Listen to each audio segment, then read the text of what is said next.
in 1979, I was a student at Duke University. The Episcopal Church was embroiled in a controversy about, do you remember? Do you remember? Huh?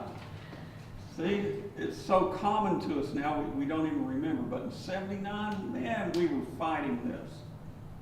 The ordination of women. The irregular ordination had happened in 1976. 1979 was convention, and it was going to be a convention where it would be determined whether or not a woman would be able to wear stoles like this. Oh, we let them wear a cross like deacons, but not like priests. And a little bit later, we'd deal with the episcopacy thing. So I was taking a course in 19th and 20th century Roman Catholic theology, and I thought, I'm just going to look into this and see what the fuss is all about. So I wrote my major paper on women and holy orders in the Roman Catholic Church. And doing my research, I came across a document by the Sacred Congregation for the Deposit of Faith.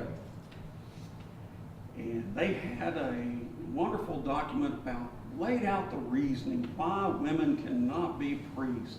And of course, this was at the same time that feminism was really at its apex, and they wanted to be very sensitive, so they would appeal to the great theologian, who else but Thomas Aquinas. And they'd follow his argument for a little bit, and then they'd go dot, dot, dot. Put in a little ellipsis. I thought, well, what's that about? So I'd go to the Summa Theologica, the sum of all theology, flip that book open where the dot, dot, dot ended, and read the rest of the argument. It is because women cannot be priests, because it is through them that sin entered the world, with the reference to Genesis that we heard this morning. So it's your fault. It's your fault. You hear that? You women? We're okay now, because we're too stupid to sin. When you get down to it, that's the argument. The lesson in Genesis basically says, we guys were too stupid to sin. Because what this story is about, and when it's used, when Scripture is used to clobber a minority or a gender orientation, then Scripture is really perverted. It is really perverted. And I believe if I follow that line of reasoning, I'm not going to hear the message in the story. This story, it's not about how sin entered the world. It's about how we became conscious and aware. Prior to this story, right there it says you don't know good from bad. Don't know good from evil. And if I don't know good from evil, I'm like a squirrel out here in the trees. Or a deer eating the shrubbery, which I think's evil. The deer doesn't care because it doesn't know. But now we know. Which means as human beings, we have ascended to a very special place of awareness. We can squander that too. So here's another way we squander that. It's through the temptation story in the gospel.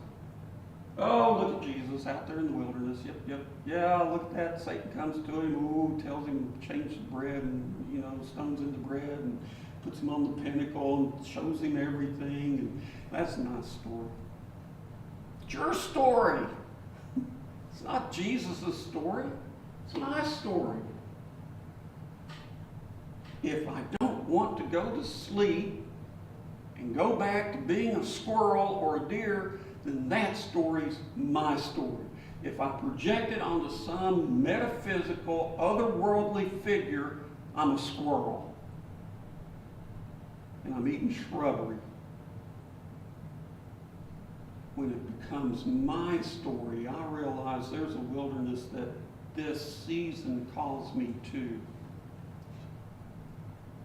And it's a wilderness that calls me to a very harsh, honest, naked exploration of myself.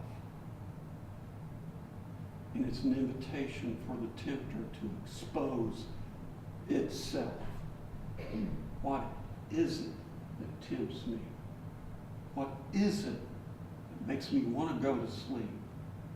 What makes me want to engage in behavior that's destructive, not only to me, but to others?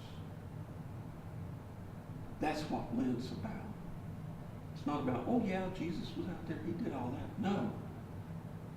Lent is your Jesus awakening within you. My Jesus awakening within me and calling out the tempter.